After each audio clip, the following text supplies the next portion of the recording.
Hello my fellow bassists. Today I'm going to show you 5 tricks that will make your bass lines sound pro. And the best part is that these tricks are very simple and easy to perform, I promise. I'm going to show you how to write a bass line that uses all of these tricks, and if you stick with me for the next 10 minutes, I think you're going to be amazed at how much tighter and groovier your bass lines will sound. So without further ado, let's get into it. The first trick is simple enough, but you'd be surprised at how many bassists I see who forget this golden rule of bass playing: lock in with the kick. So let's say you've got a groove like this.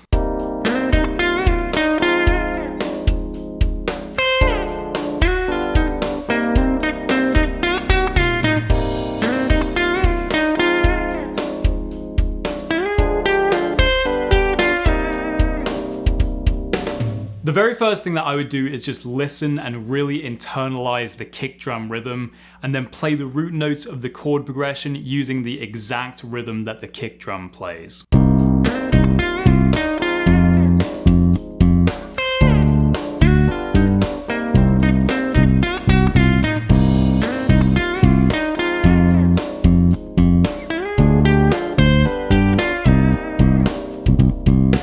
Familiarizing yourself with the kick drum and just playing like that a few times lays a really strong foundation for you to build your final bass line on top. Ironically, the second trick is almost the exact opposite of the first. It actually sounds really nice to leave space for the snare because it allows the backbeat to be emphasized even more strongly. I'm going to play our bass line twice now, but the first time I'm going to leave space for the snare, and the second time I'm just going to let my notes ring out while the snare plays.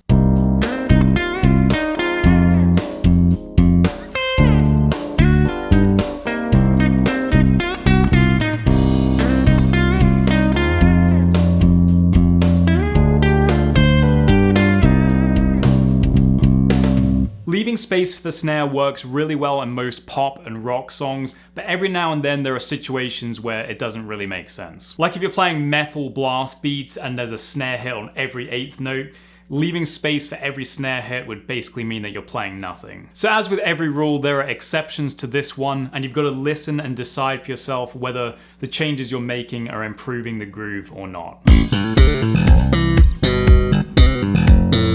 Alright, this is the one that's going to get you gigs. One of the things that really separates pro bassists from the rest is knowing when to play. As much as we all love bass, if you're a typical sideman or studio musician, 99% of the songs we're going to be playing a supportive role and making the lead instrument or vocalist sound as great as possible. So one of the absolute biggest mistakes that you can make is just playing all of your favorite crazy jazz licks that don't really support the singer and just confuse the listener. But most melodies have rests, and that's where it's okay and often even encouraged to play something a bit more complex. So now I'm going to play our bass line again, but I'm going to add some activity when there's a rest in the guitar melody, and then I'm going to play less while the guitar is playing.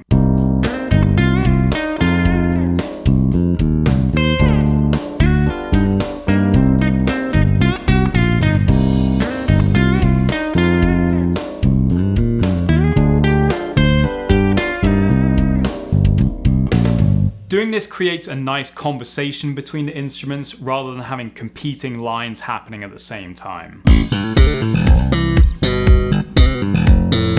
Alright, this trick is more of an icing on the cake, but band leaders will absolutely love it if you play one of their more interesting melodic parts on your bass at the same time. Not only does it sound cool and make everything sound a bit more cohesive, but it really shows the melody player that you're listening very closely to them and you respect what they're doing. Have a listen to the bass line now. I'm going to add one small moment where I double what the guitarist is playing.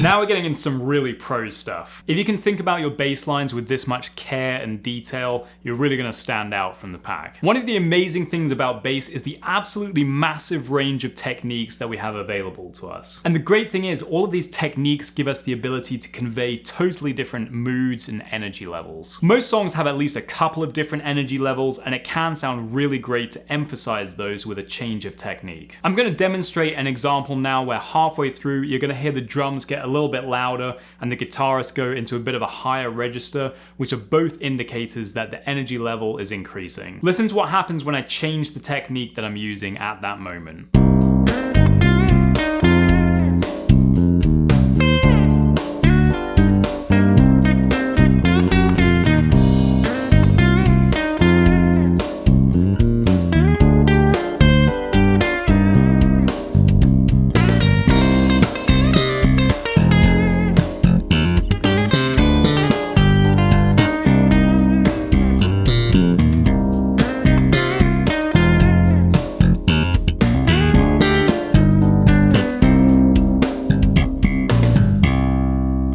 So as you heard, switching to slap there really helped to take the energy up a level, which made the guitar melody sound even more dramatic. If you want to really get these tricks ingrained deep into your playing, you can get the full tabs, backing track, and worksheet over at the Basecamp Patreon, as well as instant access to a huge back catalogue of lessons for all levels of experience. I'm also really happy to announce that Basecamp officially has merch now. We've got t-shirts just like this one, but also hoodies, mugs, and hats in a wide range of colours. So if you want to let everyone know that you play the coolest instrument in the world, just click the link in the description to find out what we have. That was the last trick for today. Just to recap, the 5 tricks that we learned today were: lock in with the kick, leave space for the snare, play less during the melody, double 1 or 2 melodic moments, and use technique and articulation to match the mood and energy level of the song. You might have noticed a common theme with all of these is that you have to be listening very carefully, and that's probably the overall #1 rule of being a musician.